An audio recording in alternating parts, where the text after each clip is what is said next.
रामपुर गांव में गीता अपनी बेटी माही और पति सुरेश के साथ रहती थी। सुरेश दिहाड़ी मजदूरी का काम करता था, जिससे उनकी रोजी रोटी चल रही थी। पहले तो सुरेश अपनी पत्नी बेटी से खूब प्यार करता था और उनकी खुशियों का खूब ध्यान रखता था, लेकिन धीरे धीरे उसे शराब की लत लग गई और अब वो शराब के नशे में चूर रहने लगा। हालत ये हो गई कि उसने नौकरी तक छोड़ दी। अब घर में खाने पीने की भी कमी हो गई थी। एक रोज अपनी बच्ची के भविष्य के साथ मैं समझौता नहीं कर सकती। मुझे कुछ न कुछ काम करना ही होगा, नहीं तो माही का स्कूल छूट जाएगा। अब अपने घर के बिगड़ते हालातों को देखते हुए गीता लोगों के घरों में कामकाज करने लगी। अब वो रोज सुबह काम पर जाने से पहले अपनी बेटी को स्कूल छोड़ती और फिर वहीं से काम पर निकल जाती। माही बिटिया जल्दी कर, स्कूल के लिए देर हो जाएगी। हाँ माँ चलो। वो स्कूल जाने के लिए निकल ही रहे थे कि तभी सुरेश नशे में लड़खड़ाता हुआ आ गया। गीता, मुझे पैसों की जरूरत है, मुझे पैसे चाहिए, मैं तुम्हें जल्दी लौटा दूंगा। तुम्हें जरा भी शर्म नाम की चीज बची है कि नहीं? जैसे तैसे करके मैं घर खर्च चला रही हूँ, अपनी बच्ची की फीस भर रही हूँ, लेकिन तुम्हें तो किसी बात की कोई चिंता ही नहीं है। बस हर समय अपनी दारू की पड़ी रहती है। अरे मेरा ना सही, कम से कम अपनी बेटी के बारे में तो कुछ सोच लो। मुझ पर यह एहसान जताने की कोशिश मत कर, समझे? यह अकेली मेरी बेटी नहीं है, तेरे भी है। तो इसका खर्च उठा भी लेगी तो तेरा क्या चला जाएगा? चल अब ला दे पैसे। मैंने कहा ना मेरे पास पैसे नहीं है। तो ऐसे नहीं मानेगी। बाबा मत मारो माँ को, छोड़ दो। कुछ देर बाद सुरेश वहाँ से चला जाता है। गीता अपनी किस्मत को कोसते हुए रोते हुए माही को स्कूल छोड़ती है, फिर काम पर चली जाती है। लेकिन स्कूल पहुंचकर भी माही का काम में मन नहीं लगता और सुबह हुई घटना के बारे में ही सोचती रहती है। उधर गीता काम पर पहुंचती है और काम करने लगती है। कुछ देर बाद उसकी मालकिन, गीता, पड़ोस में रहने वाली कमला काकी की तबीयत कुछ ठीक नहीं है, मैं उन्हें देखने जा रही हूँ। तुम काम खत्म करके लॉक कर देना और चाबी मुझे दे देना। ठीक है मालकिन। सारा काम खत्म कर गीता मालकिन को चाबी दे देती है, जिसके बाद वो घर आ जाती है। शाम को सुरेश फिर घर आता है और उससे पैसे मांगने लगता है, लेकिन जब गीता मना कर देती तो वो कोई ना कोई सामान उठाकर बेच आता और उन पैसों से दारू पीता। धीरे धीरे उसने काफी सामान बेच दिया था। ऐसे ही एक रोज जब गीता सब्जी बनाने के लिए कढ़ाई ढूंढती है तो अरे कढ़ाई कहाँ गई? हो ना हो ये उस आदमी का ही काम है, उसने वो कढ़ाई भी बेच दी। अब मैं अपनी बच्ची के लिए सब्जी किस में बनाऊंगी? एक काम करती हूँ, पड़ोस वाली काकी से कुछ देर के लिए मांग कर ले आती हूँ। गीता पड़ोस की काकी से कढ़ाई ले आती है।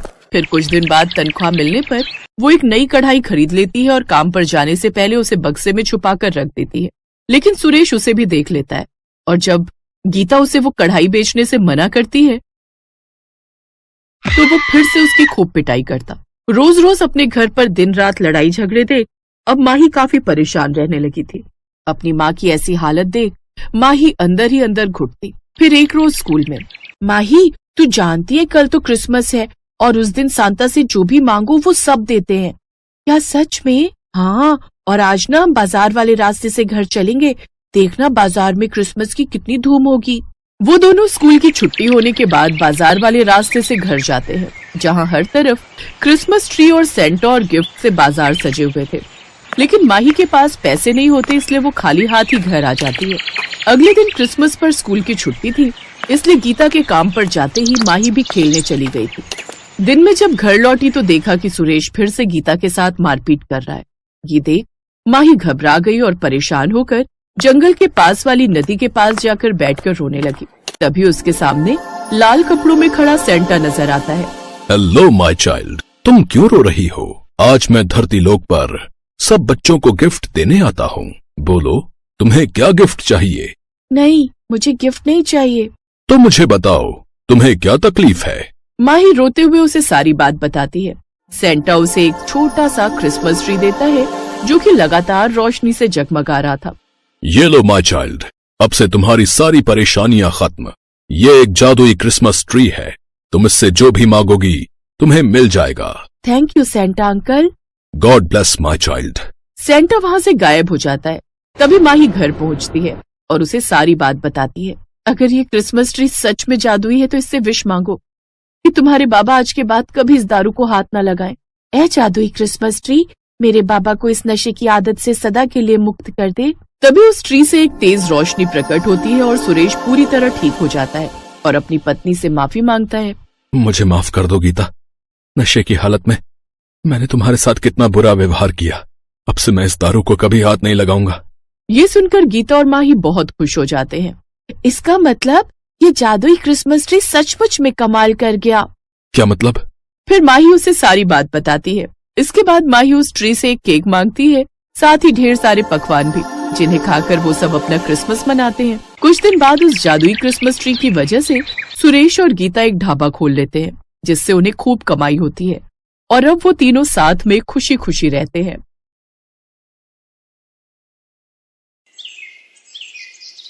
क्रिसमस का त्योहार आने वाला था। लोग अपने अपने घरों में क्रिसमस की तैयारियां कर रहे थे, पर सोनी का मन उदास था। वो सब लोगों को अपने अपने घरों की साज सजावट करते देख रही थी। तभी उसे अपनी माँ के रोने की आवाज आई और वो अंदर भागी। भाभी, मैंने कपड़े बहुत ध्यान से धोए थे। मुझे नहीं पता आपकी साड़ी पर ये दाग कैसे लग गया। शायद आपकी साड़ी की फॉल का रंग साड़ी पर आया है। मेरे आगे जुबान लड़ाती है, हमारा खाकर हम पर ही जोर चलाती है। तेरा पति तुझे छोड़कर भाग गया, तू और तेरी बेटी यहाँ रहकर मुफ्त की रोटियां तोड़ रही हो। किरण, तुम भी बहुत सीधी हो। अच्छे से इन दोनों माँ बेटी से काम लिया करो। तुम काम वाली को हटा दो। कल से बर्तन झाड़ू का काम सोनी कर लेगी। आप ठीक कह रहे हो। सुमन, तू रसोई और कपड़े संभालती है, इसीलिए सफाई बर्तन में देर हो जाती है। अब से सोनी बर्तन सफाई करेगी। पर भाभी, सोनी स्कूल कैसे जाएगी? सुबह उसका स्कूल होता है। सुन लो सुमन, सोनी कल से स्कूल नहीं जाएगी। मेरे पास इतने पैसे नहीं है कि मैं सोनी की भी पढ़ाई का खर्चा उठा सकूं।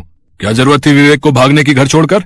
अपनी जिम्मेदारियों से मुक्त होकर भाग गया। मैं तो सिर्फ समाज के डर से तुम दोनों को घर से धक्के देकर नहीं निकाल रहा हूँ। इसलिए जैसा हम कहते हैं वैसा करो। ज्यादा नखरे करने की जरूरत नहीं है। किरण, मैं दुकान जा रहा हूँ। सुमन की आंखों में आंसू आ जाते हैं। 6 महीने पहले सुमन का पति विवेक बिना बताए कहीं चला गया और 6 महीने से विवेक का कुछ पता नहीं। सुमन अपनी बेटी सोनी के साथ घर को छोड़कर भी नहीं जा सकती। उसे लगता है कभी न कभी विवेक जरूर लौट कर आएगा, इसीलिए वो अपनी जेठानी के साथ रहने पर मजबूर है। आखिर वो अपनी बेटी को लेकर कहाँ जाए? उसका इस दुनिया में कोई नहीं है। सोनी की पढ़ाई छुड़वा दी जाती है और वो बेचारी अपनी माँ सुमन के साथ घर के कामों में लग जाती है। 2 दिन बाद क्रिसमस था। किरण दीदी, कहाँ हो? अरे, हमारी शीतल बिटिया कहाँ पर है? मामा जी, आप और आपके हाथ में ये इतने सारे गिफ्ट्स, ये किसके लिए हैं? अरे सुरेश भैया, आप अचानक, आपने आने की कोई खबर ही नहीं दी। अरे दीदी, आपको तो पता है ना कि हर बार क्रिसमस पर ऑफिस में बहुत काम होता है, इसलिए मैं अपनी भांजी के लिए क्रिसमस के लिए ढेर सारे उपहार पहले ही ले आया। पता नहीं मुझे बाद में समय मिले या ना मिले। क्यों, क्या हुआ? तुम्हारे पास समय क्यों नहीं रहेगा?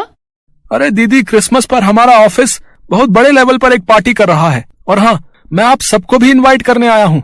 और हाँ, शीतल को वहाँ पर बहुत मजा करने को मिलेगा। पूरी क्रिसमस पार्टी में सब खूब मजे करने वाले हैं। वाह मामा जी, फिर तो मैं क्रिसमस पार्टी में खूब मजे करूंगी। मैं कितनी लकी हूँ कि मेरे पास आप जैसे मामा हैं। शीतल को अपने मामा के साथ बातें करते देख सोनी उदास हो जाती है। रात को सोते समय सोनी सुमन से कहती है, माँ, शीतल के मामा कितने अच्छे हैं। वो शीतल के लिए क्रिसमस के ढेर सारे तोहफे लाए हैं। माँ, मेरे मामा कौन है? मेरे मामा क्यों नहीं आते? मुझे भी मामा के घर जाना है। मुझे भी अपने मामा के साथ क्रिसमस मनाना है। सोनी अपनी माँ से लिपट कर रोने लगती है। सुमन अपनी बेटी का रोना नहीं देख पाती। तभी सुमन की नजर आसमान में चमकते चांद पर जाती है। सोनी, वो देख, सामने जो चंदा मामा है ना, वही तुम्हारे मामा है। वो देख, तुझे देखकर मुस्कुरा रहे हैं ना। चल, अब तू उनसे ढेर सारी बातें कर। माँ, क्या सचमुच चंदा मामा मेरे मामा हैं? फिर तो मैं उनके साथ क्रिसमस भी मनाऊंगी। वो मुझे उपहार देंगे ना माँ? मुझे भी अपने मामा के घर जाना है, उनके साथ क्रिसमस मनाना है। माँ, चंदा मामा मुझे अपने घर क्रिसमस पर ले जाएंगे ना? हाँ मेरी गुड़िया रानी, चंदा मामा तुम्हें क्रिसमस पर अपने साथ ले जाएंगे। चल, अब तू सो जा। आसमान में चंद्रमा सोनी की बातों को सुन लेता है। इस बच्ची ने मुझे बहुत प्यार से याद किया है। मुझे इसे धरती पर लेने जाना ही होगा। अगले दिन क्रिसमस था। शीतल अपने मम्मी पापा के साथ तैयार होकर अपने मामा के घर पार्टी में जाने के लिए तैयार हो जाती है। ओ सोनी, इधर आ। ये ले 5 रुपए रख, टॉफी खरीद के खा लेना। आज क्रिसमस है इसलिए दे रही हूँ। सुनो जी, देर हो रही है। सुरेश हम सबका इंतजार कर रहा होगा। मम्मी, आपने सोनी को पैसे क्यों दिए? अरे कोई बात नहीं, भिखारी समझ कर दे दिए। अब इस गरीब के मामा तेरे मामा की तरह तो है नहीं जो इतनी महंगी महंगी क्रिसमस की पार्टियों में ले जाए, इसलिए मैंने सोचा इसे 5 रुपए दे देती हूँ, टॉफी ले लेगी। सुमन, घर का काम खत्म कर लेना, हम लोग कल सुबह तक लौटेंगे। सुमन की जेठानी और शीतल क्रिसमस पार्टी में चले जाते हैं। सुमन घर के कामों में लग जाती है। सोनी का मन उदास था। सब लोग क्रिसमस डे मना रहे थे। सोनी चंद्रमा की तरफ देख रही थी और मन ही मन उदास भी हो रही थी। अचानक उसे चंद्रमा में से एक सफेद सीढ़ी उतरती दिखाई दी। वो सीढ़ी सोनी के पास आकर रुक जाती है और उस सीढ़ी पर सोनी किसी को उतरते हुए देखती है। सोनी घबरा जाती है।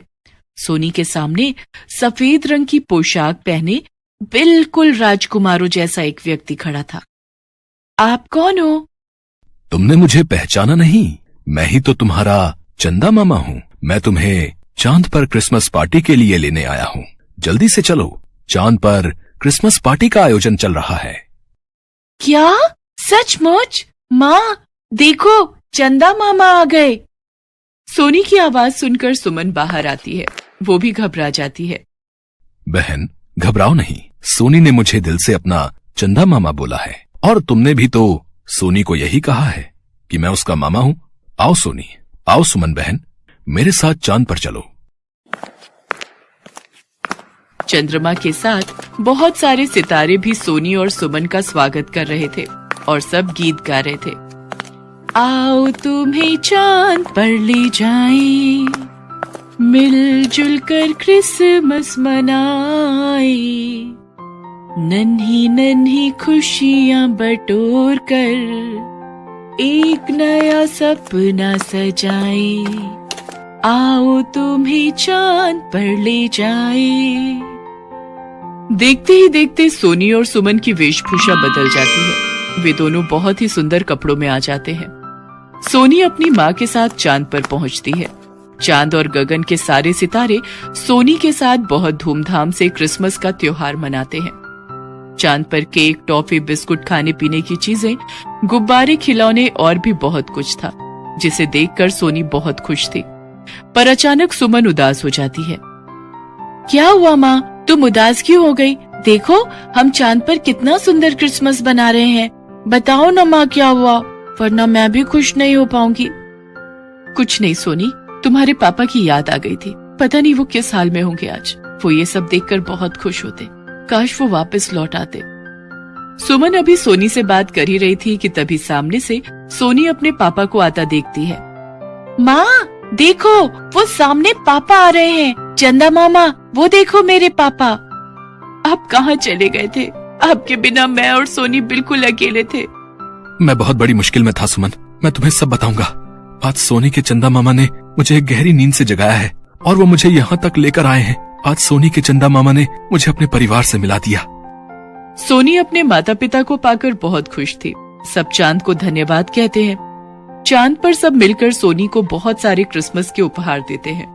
कुछ देर बाद सोनी अपने माँ पापा के साथ धरती पर वापस लौट आती है। विवेक एक एक्सीडेंट का शिकार हो गया था, जिसके कारण वो कोमा में चला गया था। उसकी देखभाल करने वाला कोई नहीं था। उसके घर का पता भी कोई नहीं जानता था। वो एक अस्पताल में बहुत समय से भर्ती था। अचानक वो होश में आ गया। वो जादू सोनी के चंदा मामा ने ही किया था। विवेक को अपने भैया भाभी की सारी सच्चाई पता चलती है और वो अपनी पत्नी और बेटी को लेकर वहां से चला जाता है और नया जीवन शुरू करता है। आज सोनी के चंदा मामा की वजह से उसके जीवन में बहुत सारी खुशियां